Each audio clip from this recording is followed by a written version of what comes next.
Hey guys, வணக்கம். இந்த வீடியோவில் நம்ம என்ன பார்க்க இருக்கோம் அப்படின்னா 8th ஸ்டாண்டர்ட் ஜியாகிரஃபி ஒரு வினாக்கள் பார்த்துட்ருக்கோம்.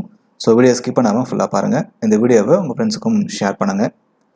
இந்த பேஜை நீங்கள் இன்னும் ஃபாலோ பண்ணலாம் அப்படின்னா ஃபாலோ பண்ணிக்கோங்க. வற்றக்கூடிய தீர்ந்து போகக்கூடிய வள ஆதாரங்கள் எப்படி அழைக்கப்படுது அப்படின்னா புதுப்பிக்க இயலாத வள ஆதாரங்களும் அழைக்கப்படுது. ஸோ புதுப்பிக்க இயலாத வள ஆதாரங்கள். புதை எரிபொருள் என அழைக்கப்படுவது நிலக்கரி. புதை எரிபொருள்னு சொல்லிட்டு அழைக்கப்படுவது எது அப்படின்னா நிலக்கரி. தமிழ்நாட்டில் நிலக்கரி அதிகமாக எங்கே வெட்டி எடுக்கப்படுது அப்படின்னா நெய்வேலியில்.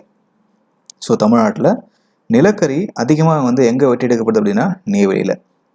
நெய்வேலியில் காணப்படும் முக்கிய நிலக்கரி லிக்னைட் அல்லது பழுப்பு நிலக்கரி. ஸோ இங்கே அதிகமாக காணப்படக்கூடிய நிலக்கரி என்ன அப்படின்னா லிக்னைட் அல்லது பழுப்பு நிலக்கரி. பொதுவாக எண்ணெய் கடலுக்கடியில் உள்ள எந்த அடுக்கில் காணப்படும்? பொதுவாக எண்ணெய் கடலுக்கடியில் உள்ள எந்த அடுக்கில் இருக்கும் அப்படின்னா படிவு பாறைகளான சேற்று மண்படிவுகள், மென்கல்ல மற்றும் மண்பாறை.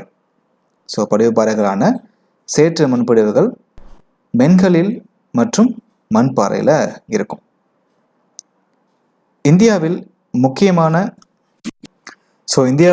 முக்கியமான எண்ணெய் வயல் எங்கே காணப்படுது அப்படின்னா அசாமில் இருக்குது. ஸோ இந்தியாவில் முக்கியமான எண்ணெய் வயல் எங்கே காணப்படுது அப்படின்னா அசாம். இந்தியாவின் மிகப்பெரிய எண்ணெய் வயல் மும்பை ஹவு. அணுசக்திக்கு பயன்படும் தாதுக்கள் யுரேனியம், தோரியம். ஸோ அணுசக்திக்கு பயன்படக்கூடிய தாதுக்கள் யுரேனியமும் தோரியமும். எல்மனைட் அதிகமாக காணப்படும் இடம் கேரள கடற்கரை. எல்மனைட் அதிகமாக காணப்படக்கூடிய இடம் கேரளாவோட கடற்கரை, சீஷோர் ஏரியா. உலகிலேயே அதிக அளவு அணுசக்தி உற்பத்தி செய்யும் நாடு அமெரிக்க ஐக்கிய நாடு தான். உலகத்திலேயே அதிக அளவு அணுசக்தியை உற்பத்தி செய்யக்கூடிய நாடு அமெரிக்க ஐக்கிய நாடு. உலகிலேயே அதிக அளவு அணுசக்தியை பயன்படுத்தும் நாடு பிரான்ஸ். சரிங்களா? அதிகமாக உற்பத்தி பண்ணுறது அமெரிக்க ஐக்கிய நாடு, அதிகமாக பயன்படுத்துறது பிரெஞ்சு.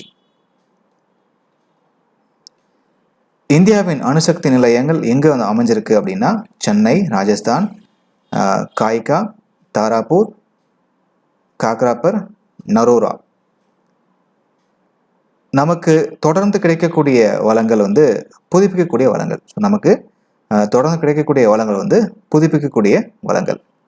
உலகின் மிகப்பெரிய நீர்மின் சக்தி நிலையம் எது அப்படின்னா சீனாவில் உள்ள யாங்டிசி ஆற்றின் குறுக்கே முப்பள்ளத்தாக்கு அணையில். சீனாவில் உள்ள யாங்டிசி ஆற்றின் குறுக்கே முப்பள்ளத்தாக்கு அணையில். இந்தியாவின் மிகப்பெரிய நீர்மின் சக்தி நிலையம் எது அப்படின்னா பாக்ரா நங்கல். இந்தியாவோட மிகப்பெரிய நீர்மின் சக்தி நிலையம் எது அப்படின்னா பாக்ரா நங்கல். எந்த தொழில்நுட்பத்தினால் சூரிய ஆற்றல் தயாரிக்கப்படுது அப்படின்னா ஒளிமின் வோல்டா மின்கலம். ஒளிமின் வோல்டா மின்கலம் மூலமாக. அதிக அளவு சூரிய ஆற்றல் உற்பத்தி செய்யும் நாடு ஜெர்மனி. ஸோ அதிக அளவு சூரிய உற்பத்தி செய்யக்கூடிய நாடு ஜெர்மனி. காற்றாலை அதிக அளவு பயன்படுத்தும் கண்டம் ஐரோப்பா. ஸோ காற்றாலையை அதிக அளவு பயன்படுத்தக்கூடிய கண்டம் ஐரோப்பா. எந்த நாடு காற்றாலை அதிக அளவு பயன்படுத்துது அப்படின்னா டென்மார்க். ஸோ எந்த நாடு காற்றாலையை அதிகமாக பயன்படுத்து அப்படின்னா டென்மார்க். இந்தியாவில் காற்று ஆற்றல் அதிகமாக உற்பத்தி செய்யும் இடம் மகாராஷ்டிரா, தமிழ்நாடு. ஸோ இந்தியாவில் காற்று ஆற்றல் அதிகமாக உற்பத்தி செய்யக்கூடிய இடம் மகாராஷ்டிரா, தமிழ்நாடு. உலகின் மிகப்பெரிய காற்றாலை நிறுவனம் எது அப்படின்னா கன்னியாகுமரி மாவட்டத்தில் உள்ள ஆரல்வாய் மொழி. ஸோ உலகத்தில் மிகப்பெரிய காற்றாலை நிறுவனம் எங்கே இருக்குது அப்படின்னா கன்னியாகுமரி மாவட்டத்தில் உள்ள ஆரல்வாய் மொழி. சாண எரிவாயு எதிலிருந்து உற்பத்தி செய்யப்படுது அப்படின்னா மாட்டு சாணத்திலேருந்து. ஸோ சாண எரிவாயு எதுலேருந்து உற்பத்தி செய்யப்படுது அப்படின்னா மாட்டு சாணத்திலேருந்து உற்பத்தி செய்யப்படுது.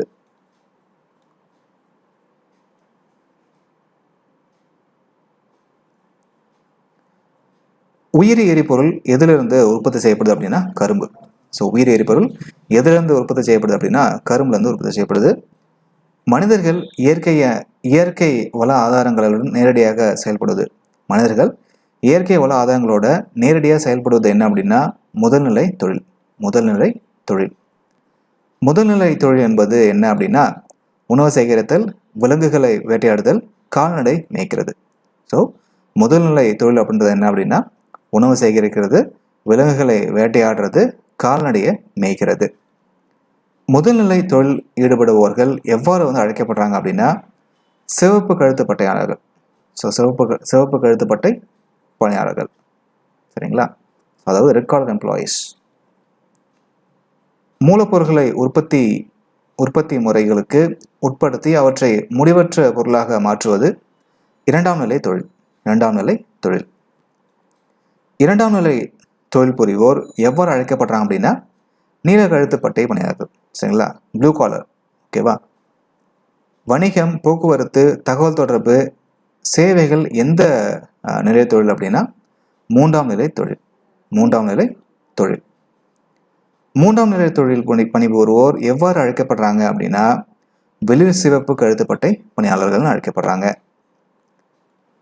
நான்காம் நிலை தொழிலாளர்கள் யார் அப்படின்னா கல்வி, நீதித்துறை, மருத்துவம், பொழுதுபோக்கு. இது எல்லாமே நான்காம் நிலை தொழிலாளர்கள், சரிங்களா?